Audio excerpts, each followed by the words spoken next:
Good afternoon, everyone. So I'm Paul Devost. I'm space mechanics engineer at Exotrail, and I will be conducting this webinar on ExoOPS mission design. So as I think most of you know, Exotrail is a new space startup whose mission is to bring agility to space. And to do that, we developed two families of products. So the first one is the ExoMG electric propulsion systems. And they are designed for platforms ranging from roughly 10 kilograms to 250 kilograms. And we also develop a software suite, which is our second product. And it is composed of two softwares. The first one is ExoOPS Mission Design, which is a mission design analysis tool. And we also develop an operation software called ExoOPS Operations. And in this webinar, I will be presenting ExoOPS Mission Design to show you the kind of analysis and studies you can perform with the tool. We thought now was a very good time to do this webinar for two reasons, mainly. The first one is we recently released the official commercial version of ExoOPS Mission Design. And we already have a client, which is Eutelsat, who became a customer after being a beta tester of the software. And the second reason is that the confinement is a good time to offer a free trial period and to get feedback on the software. And that's why we offer the software for free in April 2020 with all functionalities available. So I'm going to share the link to register on the chat. And if you are interested, you can just register by clicking on the link. Now you should have the details in the chat area. So for the presentation, I will talk about 30 minutes and show what the software is capable of. So now I'm going to briefly explain why we wanted to develop ExoOPS Mission Design and what was the reason why we felt that it was necessary to develop this software. So as I said, the mission of Exotrail is to provide agility to space, and we do that thanks to our propulsion systems. What is important to understand about agility into space is that it brings you three things. The first one is you can optimize the launch strategies. So for instance, if you use a rideshare, which is probably cheaper than a dedicated launch, then by using your propulsion system, you will be able to reach your operational orbit. Then you can optimize the performances of your spacecraft. So for instance, if you have an Earth observation satellite, then you can go to lower altitudes thanks to your propulsion system that will allow you to perform station keeping maneuvers. And then you can also mitigate the space debris. By using your propulsion system, you can deorbit your spacecraft at the end of its life. And we found out that, in fact, software is the second part of the equation after the propulsion system to understand how to make the best use of this propulsion system. And that's the reason why we decided to develop ExoOPS. So it was, first of all, to support us in the development of our thrusters, the ExoMG family. Also to help young companies that don't have any expertise in propulsion, and especially in low thrust electric propulsion, for which traditional software is not always suited. And the third reason was to answer the need of having a user-friendly and quick tool that can also be accurate enough to follow the user through the conception to the operation of his mission. And so with ExoOPS, you can do that. You can accelerate the typical decision cycle that is required by traditional mission design software. So here you should view the login page of ExoOPS Mission Design. And so as you can see, it's a cloud-based software. So here I'm logging to my demo account, and I will be able to see all my data and all my missions. So here you have a list of all the missions I prepared for this webinar, and I will go into more details during the presentation. But first things first, what I want to show you in priority is the help menu here. So you can find it on the right, top right-hand side of the screen. And you will find guidelines on how to use the software. You will find documentation also. And you will find very important video tutorials. So I'm going to click on that. And now you should see a list of videos describing pretty much everything you can do with the software and covering many cases. And so these tutorials are available both in English and in French. And they are very useful for you to understand how to use the software. Because you can imagine that in 30 minutes, I won't be able to cover everything and to go into the details on how to make things work. Even if the software is very user-friendly, I think you will find it helpful to use these videos to understand a bit more what you can do. So now to show you a bit what the software is capable of, I will click on New Mission here, and we arrive at the kind of homepage of ExoOPS Mission Design. And as you can see, ExoOPS Mission Design follows you on every phase of your project. So that's why we built 4 modules. We have 1 module for each phase of your mission design. So the first one is the Constellation Module. And as you can see, it allows you to prototype your constellation, and it also allows you to quickly analyze its performances. So you can compute the coverage, revisit rates. You can also simulate ground station networks.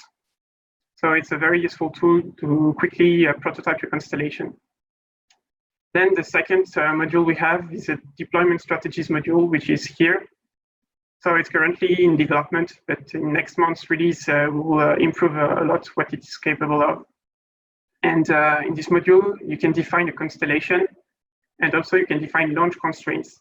And that's really important because you will be able to find an optimal deployment strategy that involves both the launches you selected and maneuvers when you have a propulsion system.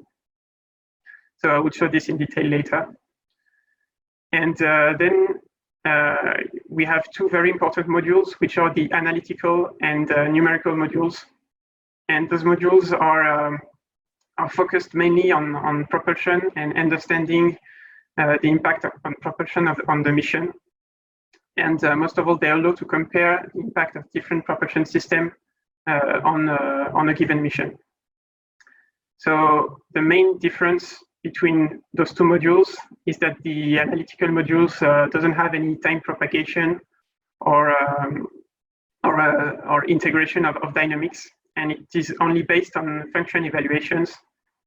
And the advantage of that is that it's very quick and computations are very fast. And so you can evaluate mission performances on thousands of scenarios in a few seconds. You can also perform quick trade-offs thanks to parametric studies, because as computations are quick, it allows to parameterize pretty much anything and to compute all those scenarios that you have defined. On the other hand, the numerical module that you can see on the right is based on integrating the dynamics. So it's more precise, but it is slower. And so it's not suited to perform parametric computations in a reasonable time. But it allows you to have a better precision in the simulation. And for instance, to have a much more detailed view on the system. So as you can see here, you can define a spacecraft model with battery, solar panels, and you can also understand more deeply the interactions between the mission, the power system, and the propulsion system. And of course, as it is able to integrate the dynamics, you can add a lot of perturbations in terms of space mechanics. So you can have the third body of potential, drag, solar radiation pressure. So it's more precise than the numerical, the analytical module. Sorry. And also, before diving into the first simulations, some precisions about the software. It is based on ORAKit, which is a space mechanics library that is developed and maintained by CS Group, and it has been validated against GMAT. And also we update the software regularly with new functionalities and improvements. And so we try to do this once every 3 months. So once every 3 months, one time every 3 months, we provide a new release to the customers with improved functionalities and new ones also. So now, for my first example, I'm going to show you a very simple analytical mission. So I'm going to show you an orbit raising mission. And here, what you can see on the screen is a very simple form that allows you to perform an orbital transfer. And what I want to do here is I want to use my spacecraft that I defined here. So here I have a whole collection of spacecrafts that I can show you later. And I'm going to make a transfer between a 550 kilometers sun-synchronous orbit to a 450 kilometers sun-synchronous orbit. And here, what I did is I used a spacecraft. And if we look into that spacecraft, it's also very simple to define it. I have to put a mass for the spacecraft. So here I chose 20 kilograms. I can also define the power that is available for propulsion on average. And what is very easy to do is to use multiple thrusters to compare the propulsion systems between them for this mission. And so as you can see, ExoOPS is totally agnostic. You can use thrusters from any company with any characteristics. So you can just create any thruster you want here. And you just have to fill the characteristics of the thruster. So you need a thrust, specific impulse, and a nominal power. And that's it. And you can even use electrical or chemical thrusters as you wish. So here, if I go to the dashboard of results of the mission, I can see the most important metrics of the mission, so of this orbital transfer.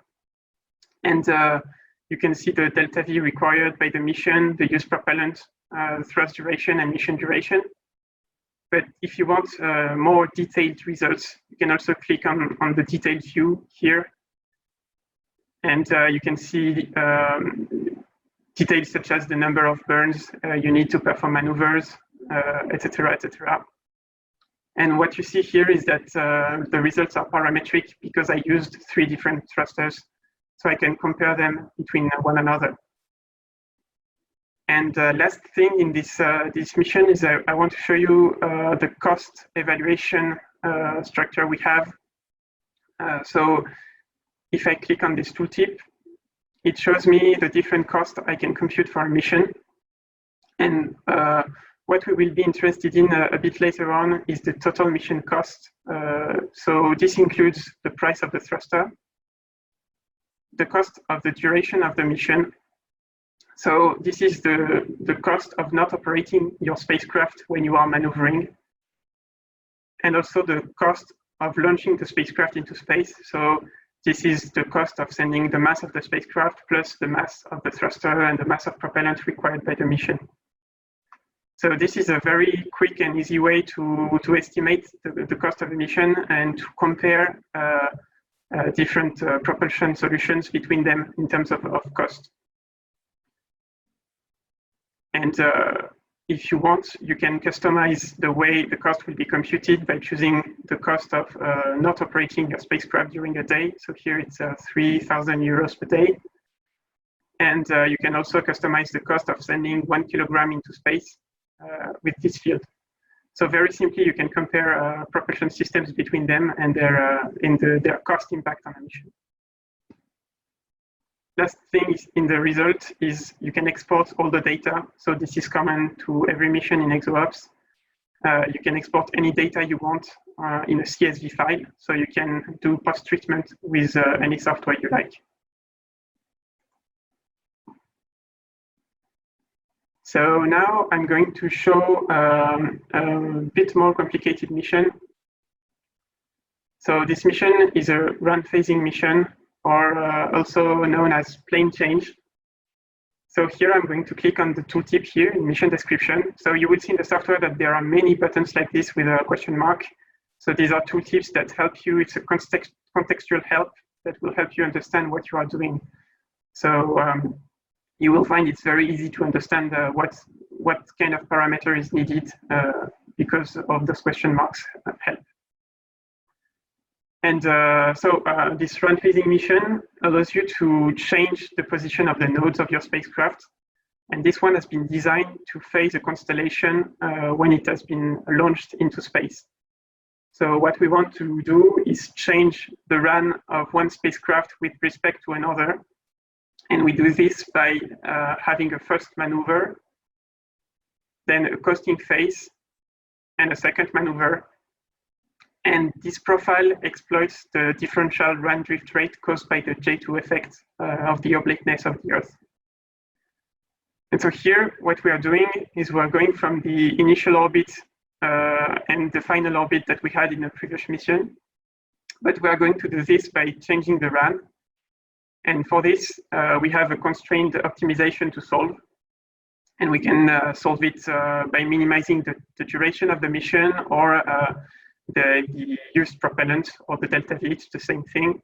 Or we can try to find the maximum run change we can perform. So here I have chosen to optimize the mission duration. And then I don't know exactly which is the delta V budget I have. So what is very powerful with the analytical module in ExoOPS is you can click this range button here, and you can select values between 150 and 250 meters per second, for instance, here, and a number of values. And this will do a parametric study on this field. And so it will compute as many missions as there are values in this field. And it is the same thing with any field you want in the form. So for instance, here, I can also parameterize the target delta run I want for the mission. So even if I don't know this target, it's not a problem. I can do a parametric study on it. And the tool will help me decide what is the best scenario for me. And then when I go to the results dashboard, so I still have the same results, the same kind of results than in the orbital transfer mission. But the additional results I have are the heat map here, for instance. So this is the most basic plot we can have for this parametric mission. We are plotting the mission duration it takes when we have a certain amount of delta V available and when we want to reach a targeted delta run. And this is done very easily by using the plot interface that is integrated in ExoOPS. So as you can see, that is very intuitive, but if you want to reach a big target in delta run and you don't have a very high budget of delta V, then the mission duration will be very long. A second interesting plot here, for instance, is understanding how the algorithm will optimize the coasting altitude depending on the targeted delta run. And in this kind of plot, we have been parameterizing the delta V budget on the right here. And so if I filter, for instance, on the target of delta V, and I choose, I don't know, 250 and 150 meters per second, and then I draw, then I can compare what the optimization will give me in terms of coasting altitude, depending on the delta V budget I have. The last graph, so I will filter again. This time, I will only keep the case where the targeted delta run is equal to 30 degrees. And here, this shows you very easily the power of the tool.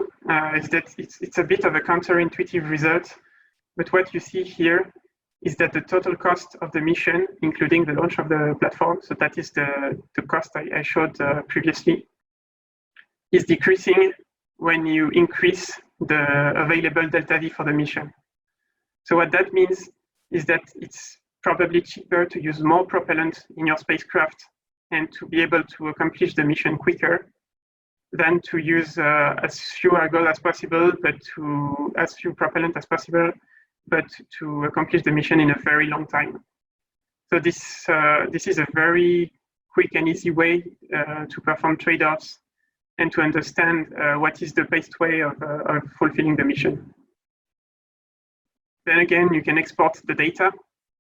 And for instance, here, what I have done is I've been parameterizing another mission. So I've copied this mission and I've changed the costing domain constraints. And if I want to compare them, I can export both missions and compare them in the CSV file that I can export. So here I'm going to share a comparison I made. So now you should see an Excel file. So that's the result of exporting the data for 2 different run missions.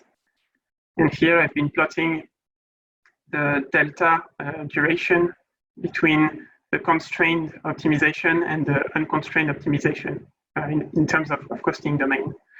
So for this case, we will go into further detail in next webinar. So you have the export function that I showed and that can allow you to post-treat data on your own.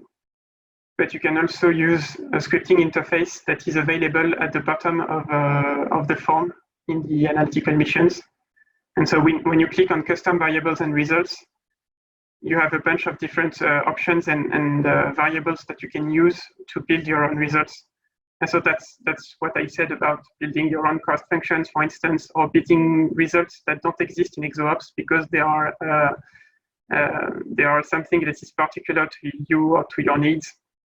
Then you can create that, and they will be accessible in the plot interface. And then I was switching to the numerical module. And so I was reminding you of the differences between the numerical and the analytical module, but I think everyone got that. And now I'm moving to the first mission, which was an orbit transfer similar to the orbit tracing in the analytical module. And so if we go here, you can see that you have more options than in the analytical module. And if I show you this left panel here, you can see that you have much more things that you can define. And for instance, you can define the system much more accurately. So you have a battery, a shape. So if you design a shape for your spacecraft, you will be able to select solar panels, rotating or fixed, or on the body of your spacecraft. So we have pretty basic options that you can use, but that are very useful to simulate your system accurately. And you can also define a battery for your spacecraft. So here, what I did is I chose also the spacecraft with the ExoMG microthruster, and I start at a 600 kilometers synchronous orbit, and I change my semi-major axis by 20 kilometers and my inclination by 0.1 degrees. And then I can choose a numerical propagation type. I could also select a semi-analytical one if I wanted. I can simulate any perturbation I want. So here, only the drag is chosen. I can simulate attitude and power system, and I can detect eclipses. And to understand how to set the power system of my spacecraft, what I will show you is the power available, the system optimization, mission. And then I will go back to this orbit transfer. But you need first to understand how to size the power system, of your spacecraft. So this mission is very simple. It just allows you, from the shape you have chosen for your spacecraft, to understand what will be the mean power generated by your power system. And so here you can see that if you are sun pointing, you will have this maximum power here. And then in different attitude modes, you can evaluate on average what your power system will be able to give to your thruster and to the rest of the spacecraft. And so this allows you also, if you click on the detail view, to understand what is the best strategy to choose. So for instance, what is the best duty cycle to set for your spacecraft. So this is the percentage of the orbit you will be thrusting. And it gives you a bunch of different options. So I won't go into too much detail now. but we might go over it in the next webinar. And then you can, of course, plot many data on the system. So for instance, the battery contribution charge here versus the attitude mode you are in. But there are many more options.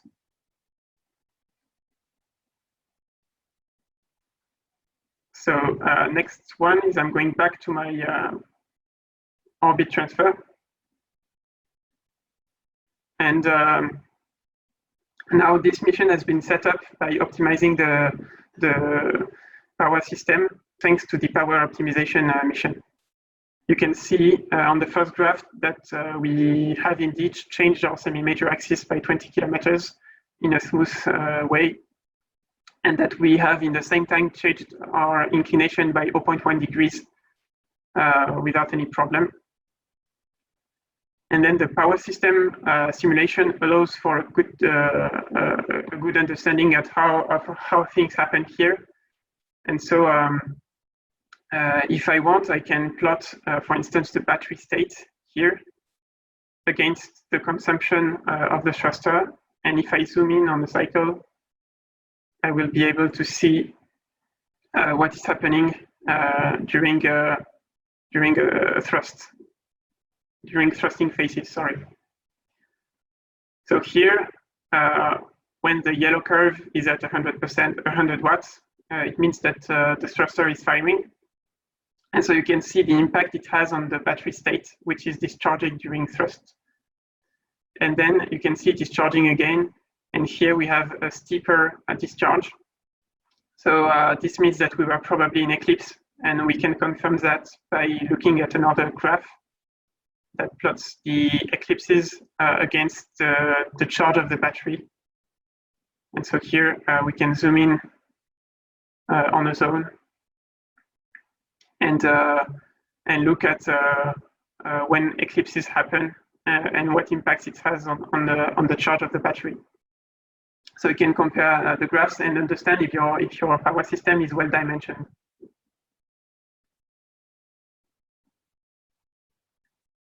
So next mission I'm going to show is a numerical plane change mission. So it's very similar to the analytical one. And I'm going to show, so it's like pretty much the same kind of interface. So you can have the same optimization choice and the same possibilities, except that this time it's a numerical simulation. So in the end, it is interesting to plot, for instance, the change here. I'll choose a multi-axis, and I will plot the change in the mean semi-major axis and mean inclination. Oh, I choose the Keplerian one. So, okay, mean orbit inclination against the simulation duration. And so you will find out that this is the same kind of profile we show in the mission description. So you can check that the mission is actually happening as it should be happening. And then you can add another plot to visualize the relative run change to check that you did meet your target at the end of the simulation. So here you can see the run build up during the simulation.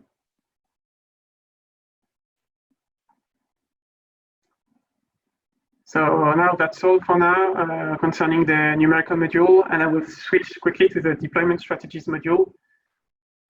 So what we want to do in this module is to be able to define a constellation and launch constraints in order to find an optimal deployment strategy. And considering these constraints, we need to be able to compute realistic deployment configurations and to generate them and to compute them. So this is what this mission does. And the cost and duration of all scenarios are evaluated for every deployment configuration. And then you can find the optimal one in terms of cost or in terms of duration. And so every configuration consists of launches and run phasing missions or plane change missions, as we saw previously. So here we want to do a trade-off between a launch strategy based on dedicated launches and another one based on rideshare launches. And so here, for this one, I'm showing the deployment rideshare scenario. And so I'm able to choose rockets that are rideshare launches. And if I go into more detail here, I can look at this rideshare here, and I can precise the orbit it will be launched on, the type, so it's a rideshare. And then for rideshare, you can precise the maximum load that is available for this launch, and also the mass cost. So here it's 20,000 euros per kilogram. And you have, of course, a launch date that will be very important in the finding the optimal scenario. And so here I chose those 3 launches, and I said I wanted to deploy a maximum of 12 spacecraft per launch and a minimum of 0. And then you can also customize the duration cost. So it's still the same thing. It's a way to evaluate the cost of not operating the spacecraft when it is being deployed or when it is maneuvering. And then as I mentioned previously, you will have run phasing missions when you are deployed by your launcher to reach your final orbit if you're not already on the good plane. And so you have 2 possibilities here. You can optimize that on time or on delta V. And here the results are given in a parametrical way here because we have multiple scenarios possible. So here you see that we have 82 configurations that are generated by the algorithm. And if you click on the detailed view, you will find an ordered list in terms of cost of all the configurations. So here you can see that the total cost of the optimal configuration is 12 million euros, approximately, a bit more. And it gives you also the sequence of launches you need to use and what kind of run maneuvers you will need to do to perform your deployment. So the other scenario is exactly the same, except that I used dedicated launches. And so now what you will see is that the time to orbit is way smaller than in the rideshare configuration, but the cost is also twice as big. So the optimal case is more than 28 million euros compared to the 12 million and a half in the rideshare case. So what this tool is used for is to understand very quickly what kind of launches you need to use to deploy your constellation and to perform your trade-offs. Do you need to be very quick in orbit, or do you have more flexibility on time, and do you want to decrease the cost of launching everything into space?